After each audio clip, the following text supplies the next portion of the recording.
Assalamualaikum warahmatullahi wabarakatuh, Bu. Perkenalkan, nama saya Nadia Erlina, NPM 19140096.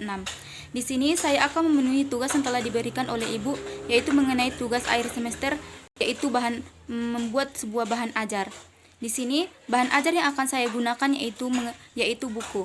Di sini sudah saya buat seperti buku. Ini dia. Di sini ada 17 lembar bahan ajar. 17 lembar mengenai bahan ajar yang saya buat. Ini dia.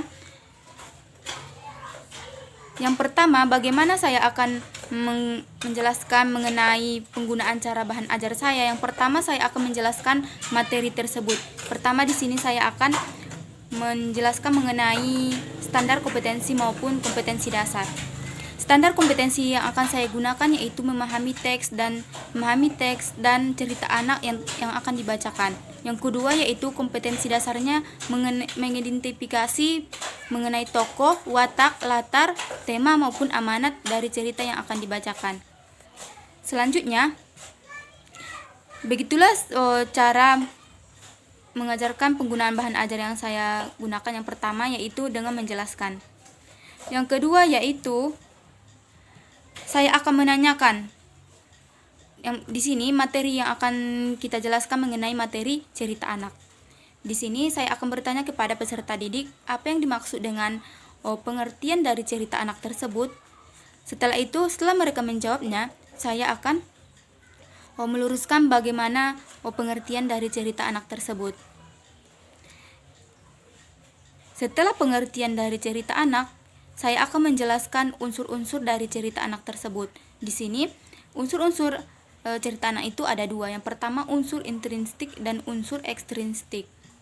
Di sini, unsur-unsur dari cerita anak yang saya ambil yaitu unsur-unsur intrinsik cerita anak. Yang pertama yaitu tokoh, yang kedua yaitu watak, yang ketiga yaitu latar, yang keempat tema, yang kelima amanat. Dari unsur-unsur tersebut, saya akan menjelaskan satu persatu dari unsur-unsur tersebut, baik dia itu tokoh, saya akan menjelaskan pengertiannya, maupun saya akan menjelaskan apa itu tokoh. Tokoh itu dibedakan menjadi berapa, saya akan menjelaskan mengenai tokoh tersebut. Selanjutnya saya akan beralih ke latar, pengertiannya, begitu juga dengan watak, begitu juga dengan tema, dan begitu juga dengan amanat. Saya akan menjelaskan mengenai materi-materi tersebut. Selanjutnya, saya akan memberikan tugas kepada peserta didik mengenai soal latihan. Tugas tersebut kepada peserta didik. Di sini, tugas tersebut berkaitan dengan materi yang sudah saya jelaskan kepada peserta didik tersebut.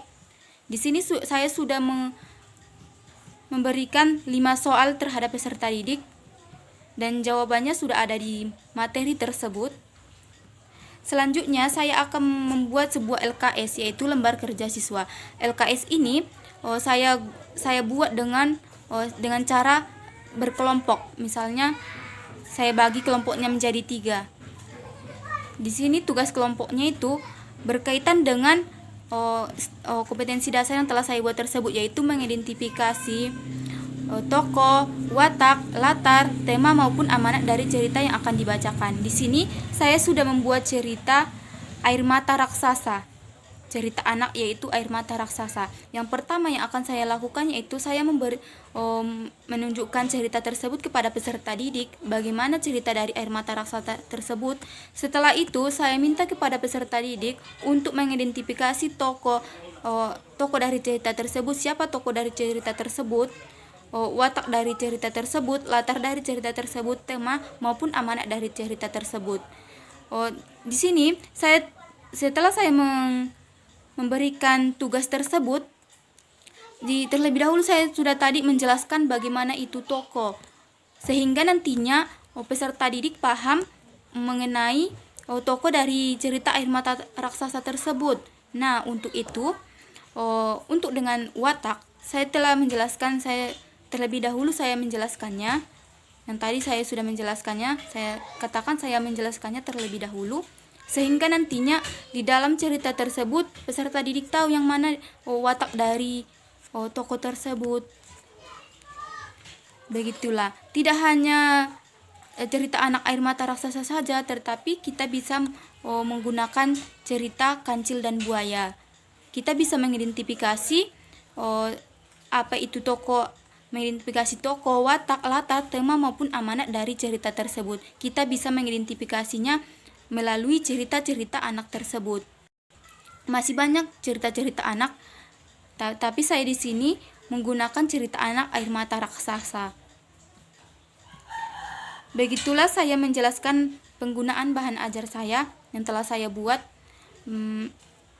mengenai materi cerita anak dengan kompetensi dasar mengidentifikasi tokoh, watak, latar, tema maupun amanat dari cerita yang akan dibacakan. Yang pertama, yang tadi saya menjelaskan materinya terlebih dahulu, saya menunjukkan buku.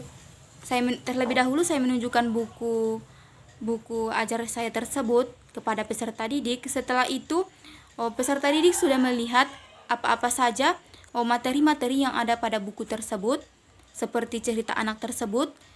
Terlebih dahulu saya menjelaskannya dengan bertanya jawab kepada peserta didik apa yang dimaksud dengan cerita anak tersebut. Setelah itu saya akan setelah menjelaskan materi-materi dari cerita anak tersebut, baik dia pengertiannya, baik dia unsur-unsurnya, baik dia unsur-unsur dari cerita tersebut, saya akan memberikan soal mengenai materi tersebut. Dan setelah menjelaskan dari beberapa bahan ajar tersebut, nantinya peserta didik bisa memahami bagaimana soal yang telah saya berikan tersebut kepada mereka. Setelah saya memberikan tugas soal latihan, saya akan membuat sebuah LKS, yaitu lembar kerja siswa, dengan cara berkelompok. Saya akan membagi 3 kelompok peserta didik, membagi 3 orang, maksudnya 3 orang dalam satu kelompok. Saya akan membaginya. Setelah itu mereka saya berikan untuk membaca sebuah cerita, seperti yang tadi, cerita air mata raksasa. Sehingga dari cerita tersebut mereka bisa mengidentifikasi yang mana itu tokoh, yang mana itu watak, yang mana itu latar, tema maupun amanat.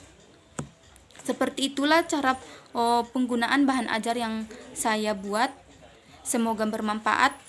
Sekian dan terima kasih. Wassalamualaikum warahmatullahi wabarakatuh.